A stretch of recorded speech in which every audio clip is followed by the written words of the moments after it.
नमस्ते दोस्तों, मैं दुर्गेश मिश्रा गारमेंट मैन्युफैक्चरर लखनऊ से।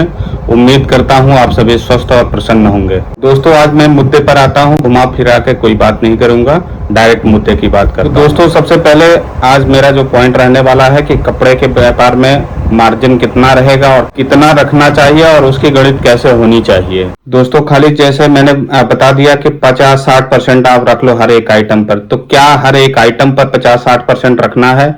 ये सारी बातें मैं आप लोगों को खुल करके बताने वाला हूँ। ये सारी गणित कैसे चलती है, ये सारी चीजें मैं आपको समझाने वाला हूँ। दोस्तों, जो व्यापार की छोटी छोटी गणित होती है वो आपको आसानी से समझ आ सके। एक कदम पहला जो सबसे मुश्किल कदम होता है, स्टार्ट करना और उसको रनिंग करवाना, वो कदम बहुत आसान कर दूंगा आपके लिए। और दोस्तों, ये बहुत काम का वीडियो है, तो सबसे पहले ये वीडियो जितने मिनट का है उसको पूरा देखें। तो आपने ओपन क्यों किया इस वीडियो को? एक सिंपल सी बात है दोस्तों, आप कपड़े में इंटरेस्टेड है तभी आपने इस वीडियो को ओपन किया है। आपको कपड़े के बारे में छोटी छोटी जानकारियां चाहिए तभी दोस्तों आपने इस वीडियो को ओपन किया है। तो ये वीडियो जितने भी मिनट की है, आप लोग इस वीडियो को पूरा देखें, अंत तक देखें, और उसके बाद आप ये खुद डिसाइड करें कि ये जो मैंने बताया है, ये वीडियो में जानकारी आपके काम लायक है या काम लायक नहीं है। क्योंकि इस वीडियो के अंदर दोस्तों मैं जो बताऊंगा वो बिल्कुल सटीक बताऊंगा। ना मैं टाइम पास करने के लिए बैठा हूं, ना आप टाइम पास करने के लिए बैठे हैं। इसलिए कह रहा हूं कि पहले तो आप इस वीडियो को पूरा देखें। अब डायरेक्ट मुद्दे पर आता हूं दोस्तों।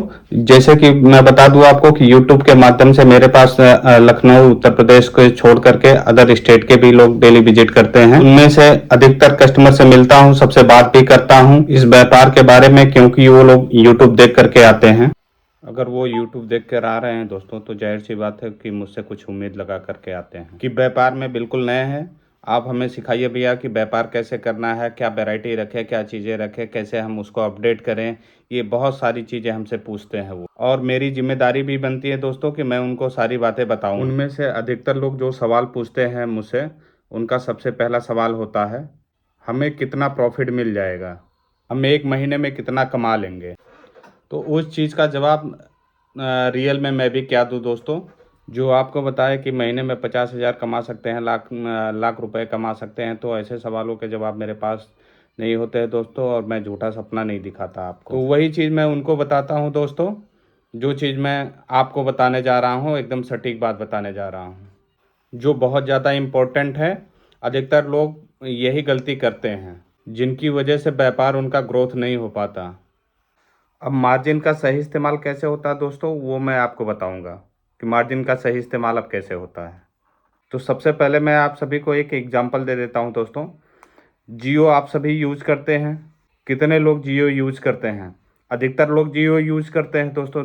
हिंदुस्तान के अंदर हर घर में अगर हम औसतन देखने जाएँ दोस्तों, तो किसी के पास 2 सिम कार्ड है, किसी के पास 4 सिम कार्ड है। तो लगभग अमूमन बात करें तो हर घर में 1-2 सिम कार्ड, 3 सिम कार्ड तो जियो के पड़े ही हैं। तो ऐसे करके बहुत क्वांटिटी में दोस्तों जियो का सिम इस्तेमाल हो रहा है इंडिया के अंदर। सब मानते हो ना इस चीज़ को कि आज बहुत ज़्यादा अधिकतर मात्रा में इंडिया में जियो का सिम यूज़ हो रहा है। जब ये फ्री में मिल रही थी तब सबको अच्छा लग रहा था दोस्तों। सब लाइन में खड़े हो कर वो जियो का सिम खरीद रहे थे। मैं भी था, आप भी थे, सभी थे लाइन में खड़े होकर के जियो का सिम खरीद रहे थे। सिम कार्ड खरीदी थी फ्री में, क्योंकि डेटा मिल रहा था फ्री में। क्या सभी को पता नहीं था ये चीज़ कि ये आगे जाकर के पूरी ज़िंदगी ये हमें फ्री नहीं मिलने वाली है? सबको पता था दोस्तों, लेकिन लिया ना फिर भी सबने जियो का सिम। और जियो जियो के सिम का लुत्फ सभी ने उठाया उस टाइम, क्योंकि उस टाइम मिल रही थी अपने को फ्री। अब देखिए जियो वाले के दिमाग में क्या चल रहा था, क्योंकि आपको फ्री देने में उसको कोई फ़र्क नहीं पड़ रहा था, क्योंकि उसके पास उतना इन्वेस्टमेंट था, तगड़ा इन्वेस्टमेंट आप लोगों पर खर्च कर सके। आप लोगों पर बेस अपना उसने तैयार कर लिया। उसने आप सभी को लत लगाई फ्री की, और सभी को उसकी लत लगी भी। उसने धरा दिया आदत सबको अपने जियो की। ये तो कोई बनी बनाई बात है नहीं, ये तो प्रैक्टिकल चीज़ें हैं, ये सभी को पता है। आपके साथ भी हुआ है, मेरे साथ भी हुआ है। अपने सबका बेस उसने तैयार कर लिया। अपने फ़ोन में से जो हमने दूसरे सिम लगाए थे वो निकाल करके फेंक दिए, और जियो का ले लिया, उसको अपने सिम मोबाइल में डाल लिया। अब क्या करेंगे आगे जाके? फिर से चेंज तो करेंगे नहीं। क्या लेने के बाद किसी ने उसको बदला, सिम को बदला दोबारा? बिल्कुल नहीं। बहुत कम कस्टमर होंगे जो जियो का सिम लेने के बाद दोबारा उसको रिप्लेस किए हो या पोर्ट किए हो, क्योंकि जियो ने सुविधा ही ऐसी दे दी। उसका इतना बड़ा इन्वेस्टमेंट अपने लोगों ने ही इकट्ठा कर दिया, उसके बाद उसने रिचार्ज चालू कर दिया, आपको इतना इतना रिचार्ज करना पड़ेगा। वो जियो की एक मार्केटिंग प्लानिंग थी जो उसने अपने प्लानिंग के तहत काम किया। आपको जियो की लत लगाई, आपको साल 6 महीने के लिए फ्री दे करके आपको अपना परमानेंट कस्टमर उसने बना लिया, उसने अपना बेस तैयार कर लिया। आज सोचिए कि कितने करोड़ हिंदुस्तानियों को उसने अपने तरफ खींच लिया। उसने अपने नेटवर्क को गांव गली मोहल्ले तक कितना स्ट्रांग बनाया, कितना नीचे तक लेकर के गया है वो, और अपने नेटवर्क का बेस तैयार कर लिया। बाद में जब उसने अपने रिचार्ज प्लानिंग को लेकर के आया तो उसने 1-2 महीने जाते जाते बहुत गया होगा, 3 महीना 4 महीने में उसने जो फ्री सुविधाएं आपको दी थी उसने सारे रिकवर कर लिए। अब अपने लोग ही उसको पैसा दे रहे हैं, और वो छोटे से छोटे गांव के अंदर भी अपने नेटवर्क को दिन ब दिन उसको फैलाते जा रहा है। वो क्यों कर पा रहा है? क्योंकि उसके पास इतना बड़ा इन्वेस्टमेंट है, और वो इन्वेस्टमेंट आया कहाँ से? हम लोगों ने दिया है, आप लोगों ने दिया है। वो चीज है, जब इतना बड़ा आदमी, आप खुद सोच करके देखो, अपने सबको फ्री शुरुआत में दिया तो क्यों दिया? पैसे तो उसके पास बहुत है, कमाने के तरीके भी उसके पास और होंगे दूसरी जगह, लेकिन क्यों दिया? उसके कंपटीशन में पहले और कोई तो नहीं था। जियो वियो ये जैसी कंपनियां नहीं थी, लेकिन उसके कंपटीशन में अदर कंपनियां तो थी। ओडा हो गया, एयरटेल हो गया, एयरसेल हो गया, तमाम सारी कंपनियां उसके कंपटीशन में थी। आइडिया थे, क्या हुआ सबका? उसने करके दिखाया और आपको समझाया कि कंपटीशन क्या होता है, कैसे अदर कंपनियों से कंपटीशन खत्म किया जा सकता है और कैसे ऊपर आया जा सकता है कंपटीशन। एग्जैक्टली अपने को उसने एक पॉइंट दिखा दिया कि फ्री के नेटवर्क में सारे कंपनियों को भूल गए और परमानेंटली उसके कस्टमर बन गए। और उसके बाद उसने 1 साल बाद अपने से व्यापार चालू किया, जब उसने रिचार्ज प्लानिंग लॉन्च। उसने इस चीज को सिक्योर कर लिया कि अब किसी के हाथ में अब कुछ भी नहीं है, जो भी है वो हमारे हाथ में है कि कैसे अपने कस्टमर अब हम केवल अपने सिम को रिचार्ज करके हर महीने कमा करके ही केवल उनको दे सकते हैं। अब ये चीजें हमारे लिए नॉर्मल लाइफ हो गई है। सारे नेटवर्क उसने धीरे धीरे हमारे दिमाग से भुला दिया। तो ये थी दोस्तों मार्केट स्ट्रेटजी उसकी, और वो सफल भी हुआ। ऐसी ही कुछ सोच अपने को कपड़े के व्यापार में भी लानी पड़ती है। अब जियो वाले ने क्या किया था, एक छोटा एग्जाम्पल दूं आप सबको, मेरे को भी। एक बड़े से कमरे के अंदर खाने पर बुलाया उसने। अब खाने के 56 तरीके के आइटम रखे उसने, जो जो जिसको पसंद है फ्री में खाओ, सभी इतना खाना है उतना खाओ फ्री में, ठीक है। और ताला बंद कर दिया बाहर से। 2 दिन यहीं हो आप, जितना खाना है उतना आप खाओ, सब फ्री है, जितना खा सकते हो उतना खाओ। तो फिर क्या था, अपने तो हो गए चालू, ये भी खाना है वो भी खाना है, ये खाना है वो खाना है, सब मिला जुला के, क्योंकि फ्री मिल रहा है ना भाई। क्योंकि इतने सारे आइटम दिख रहे हैं, ठूस ठूस के खा लिया, कोई 2 टाइम का खाना एक ही बार में खा रहा है। अब लास्ट में एक ही चीज थी कि एक दुकान खुली हुई थी वहां छोटी सी, जिसमें हाजमे की गोली 1000 रुपए में मिल रही थी। तो समझ में आया गणितीय, क्योंकि भाई खाने से कमाना नहीं है उसको। एक आदमी कितना भी खाएगा वो 1000 रुपए का खाना नहीं खा सकता है, लेकिन हाजमे की गोली आपको खाने के बाद हाजमे की गोली आपको लेनी पड़ेगी, क्योंकि आपने खाना ही ऐसा खाया है कि फ्री में पाया। तो एक टाइम का खाया ही, दूसरे टाइम का भी खा लिया, किसी ने तीसरे टाइम का भी खा लिया, तो हाजमा गड़बड़ होगा। तो आपको हाजमा की गोली लेनी ही पड़ेगी। और हाजमा की गोली उस दुकान में मिल कितने की रही है? 1000 की एक गोली मिल रही है। अब हाजमे की गोली आपने खा लिया 1000 रुपए देकर, अब आपको बाथरूम यूज करना है, बाथरूम भी बना हुआ है बगल में, लेकिन उसका चार्ज है 2000 रुपये। तो ये होती है स्ट्रेटर्जी कमाने की। असल में जो चीजें दिख रही होती हैं उसको न सोचो आप, जो वाकई में आगे जाकर के सिक्योर करनी है, अपने बिजनेस बढ़ाना है, तो इसी हिसाब से आपको सोच रखनी पड़ेगी। अब कपड़े के व्यापार में मार्जिन आपको कैसे रखना है अब बताते हैं। पहले ये चीजें जरूरी थी आपको बताना, ताकि आपको ज्यादा से ज्यादा समझ में आ सके, कि आपको पता चले कि मार्जिन कैसे रखनी है। शुरुआत के अंदर आपने नया बिजनेस चालू किया जैसे, और पहली हार कहाँ होती है अपनी, जब अपन 40-50 हजार बजट के अंदर वाले जब हमारी फैक्ट्री आते हैं और परचेज करते हैं, तब क्या होता है, कोई 5 जन इकट्ठे होके आ रहे हैं, कोई 6 जन इकट्ठे होके आ रहे हैं, कोई पर्सनल गाड़ी लेकर के आ रहा है, 7-7 8-8 जन, तो 15 से 20 हजार तो वहीं खर्च कर दिए उन्होंने, डीजल पेट्रोल और ये सब। 40 हजार का बजट लगाया आपने, 40 हजार का बजट लगाया आपने।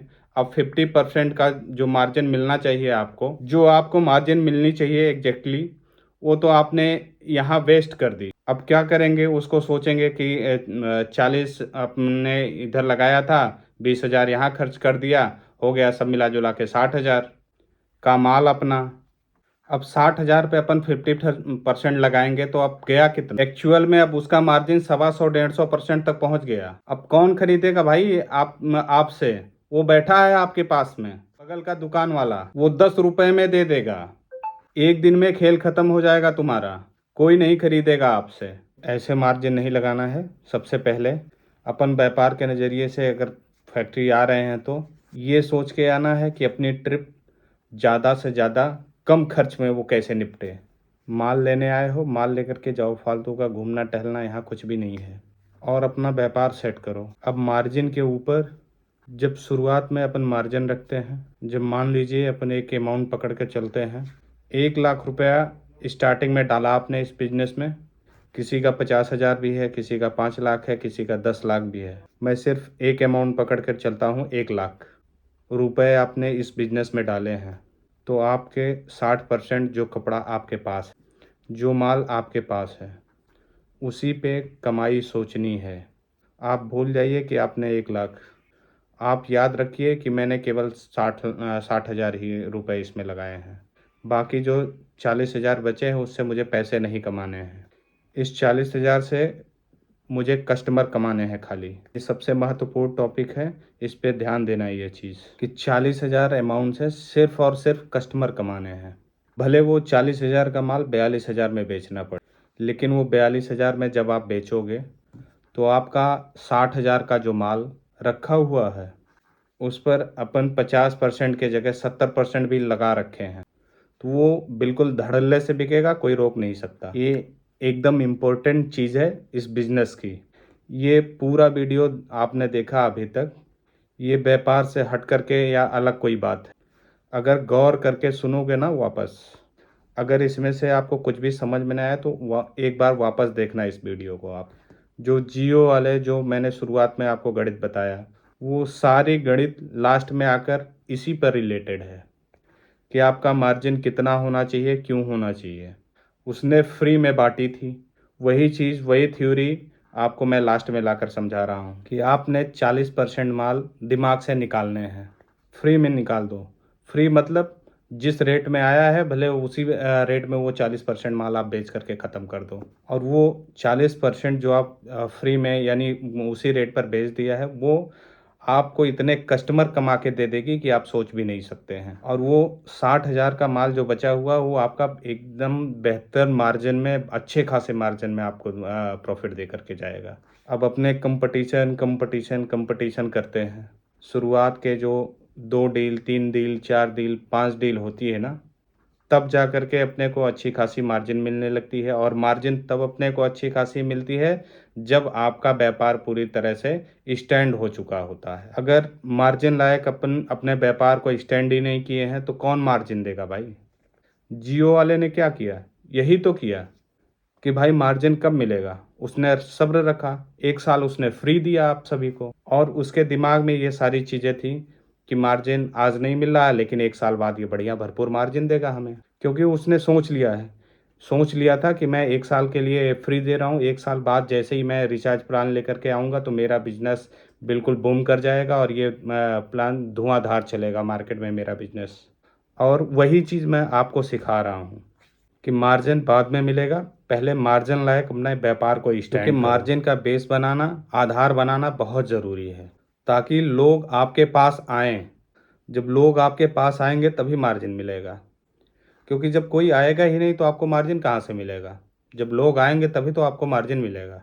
उम्मीद करता हूँ दोस्तों कि ये गणित आप सभी को बहुत प्रॉपर तरीके से समझ में आई होगी। कम रेट का, शुरुआत में 2 डील, 3 दिन, 4 डील, 5 डील जो भी आप कर रहे हो, 2 महीने, 4 महीने, 6 महीने, सिर्फ आपका फोकस अपने बेस बनाने पर होना चाहिए। आप पहले फिर अपने बेस को बनाइए, बेस मजबूत कीजिए। मार्जिन की तरफ अपना ध्यान ही केंद्रित मत करो कि मुझे 60%, 70% मार्जिन मिले। 2 महीने, 4 महीने, 6 महीने, 8 महीने आप बिल्कुल मार्जिन की तरफ जाओ ही मत, कि आपको 40% मिल रहा है, 50% मिल रहा है, 60% मिल रहा है, 70% मार्जिन मिल रहा है। सिर्फ सारा फोकस अपने बेस पर करो, अपना बेस बनाओ अच्छा सा। मार्जिन के तरफ आप बिल्कुल मत जाओ। मार्जिन का क्या, मार्जिन तो आप मान कर चलिए कि 100 वाले शर्ट का या 100 वाले पैंट का आप उसको 500 700 लगा लो। मार्जिन लगाने में क्या जा रहा है यार। पर अगर कोई खरीदार ही नहीं आ रहा है आपके पास, तो ऐसे मार्जिन लगा के क्या फ़ायदा है यार। आप खाली ये कहते फिरो कि यार मैंने तो इसमें 50% लगाया है, 100% मार्जिन लगाया है, 200% मार्जिन लगाया है, क्या है फ़ायदा है इतना मार्जिन लगाने का जब कोई आपके पास आ ही नहीं रहा है। मैं तो कहता हूँ 10% पे बेचो, जो तुम्हारा टारगेट 30 दिन का लेकर के चले हो। अगर वो हफ्ते दिन में ही बिक गया और आपको 10% का मार्जिन मिल रहा है तो क्या खराबी है आपने यार। जो टारगेट बनाया 1 महीने में बेचने का और लंबा मार्जिन रखा है, और अगर आपने 10% मार्जिन पे एक ही हफ्ते में आपने खरीद करके बेच दिया, तो उस टारगेट में तो आप 3 बार उस चीज़ को खरीद करके सेल कर सकते हो यार। 10% के अच्छे खासी मार्जिन में। 10% से यार आपने 1 महीने का टारगेट लिया था, 10% पे आपने हफ्ते दिन में ख़त्म कर दिया और उसको 3 बार 4 बार रिटर्न किया, तो आपको 30% तो ऐसे ही मुनाफा मिल गया ना यार। तो व्यापार का सबसे पहला फंडा ही यही होता है भाई मेरे, कि खर्चा आप जितना लिमिटेड रखोगे उतना अच्छा है। आप लखनऊ आते हो फैक्ट्री पे हमारे, कम खर्चे में आओ ना, क्योंकि अपना व्यवसाय बहुत छोटे बजट से चालू होता है और हम बड़े व्यापारियों से कंपटीशन करने के सपने देख। तो ये चीज़ है कि अपने खर्चे को पहले कंट्रोल करो, उसके बाद आप खर्चे को कंट्रोल करते हुए आप हमारे फैक्ट्री आओ। फिर जो मार्जिन की गणित है वो इतनी सी गणित है कि 40% माल पर अपने को मार्जिन बिल्कुल नहीं देखना है। 40% माल का जो हिस्सा है वो सिर्फ अपने बेस को बनाने में, अपने कस्टमर को बनाने में, उस पर खर्च करना है। जैसे एडवर्टाइजमेंट हो गया और तमाम सारी चीज़ें हो गई, उन पे हमें लगाने हैं 40%। हमें सिर्फ 60% पर ही अच्छे खासे मार्जिन कमाने हैं। भले वो 40% वाला मार्जिन अपने को फ्री में बांटना पड़े। फ्री में बांटने मतलब ये नहीं कह रहा हूँ कि दोस्तों फ्री में बांटने का मतलब ये होता है कि भले आपने जिस रेट में लाया है उसी रेट में आपको बेच देना पड़े, तो आप बेच दीजिए। बस इतनी सी गणित है दोस्तों। और जो बाकी का आपका 60% का होता है उसमें आप नॉर्मली मार्जिन लगाएं, कम मार्जिन लगाएं और उसको कोशिश कीजिए कि जल्दी से जल्दी सेल आउट कर दीजिए। और एक चीज़ और बता दूं दोस्तों कि जो भी आपके 500-700 के नीचे के अमाउंट के माल होते हैं उनमें कभी भी 30 से 40% से ऊपर मार्जिन बिल्कुल नहीं लगाओ। इसलिए दोस्तों क्योंकि वो हर अगर 30% 40% के कम मार्जिन वाले 500-700 वाले देखने जाएंगे तो वो लगभग हर दुकान के पास रहती है उस रेंज की। तो कहीं अगर आपके अगल बगल गया और उसको आपसे कम रेंज में मिल जाएगा, आपने मार्जिन ज़्यादा लगा के रखा है, तो इससे आपके कस्टमर टूटते हैं दोस्तों। क्योंकि वो छोटा आइटम 400-500 वाला हर एक काउंटर पर, छोटे बड़े शोरूम पर सभी पर मिलता है दोस्तों। तो वो जो छोटा आइटम है वो उस पर आप बिल्कुल 30% 40% से अधिक मार्जिन न रखें, नहीं तो वो दिक्कत करने वाली है। क्योंकि हमारी कोशिश होनी चाहिए दोस्तों कि जितने कम मार्जिन पर अच्छी से अच्छी क्वालिटी हम कस्टमर को प्रोवाइड कर सकें, उतने ज़्यादा से ज़्यादा कस्टमर हमारे पास बिल्ड होंगे, हमारे पास आएंगे और उतने बढ़िया मार्जिन के साथ उतने अच्छे काम कर पाएंगे हम। और इसके बाद दोस्तों जब आप 500-700 के ऊपर जब आप बढ़ते हैं, जैसे 1000 1200 1500, तो तब तक आपके कस्टमर का आपके प्रति विश्वास जागृत हो चुका होता है। वो आप पर विश्वास करता है, आप पर ट्रस्ट, क्योंकि वो आपके नीचे वाले रेट को अदर जगह से कंपैरिजन करता है, तो उसको समझ में आता है कि आपने जो रेट उसको दिया है वो बहुत अच्छा है, बहुत रीजनेबल रेट दिया है। और उसके बाद आप जब बड़े अमाउंट वाले जैसे 1000 1200 1500 वाले में अगर आप उसमें अच्छा खासा मार्जिन कमा भी रहे हैं तब भी उन्हें कोई फ़र्क नहीं पड़ता है। ये सीधा सिंपल सी गणित। बस ये था दोस्तों पूरे मार्जिन का गणित। बाकी आप हमारे फैक्ट्री आइए, हमसे बैठ करके बात कीजिए, तो मैं ज़्यादा बेहतर आप लोगों को समझा पाऊँगा कि कैसे क्या आप मार्जिन कर सकते हैं, कैसे बेच सकते हैं। और आपको वीडियो ये कैसी लगी वो कमेंट करके ज़रूर बताएं। अगर आप हमारे चैनल पर नए हैं तो चैनल को लाइक सब्सक्राइब शेयर ज़रूर करें दोस्तों, ताकि हम और अच्छी अच्छी वीडियो आप सभी के लिए ऐसे ही लाते रहें। धन्यवाद, नमस्कार दोस्तों।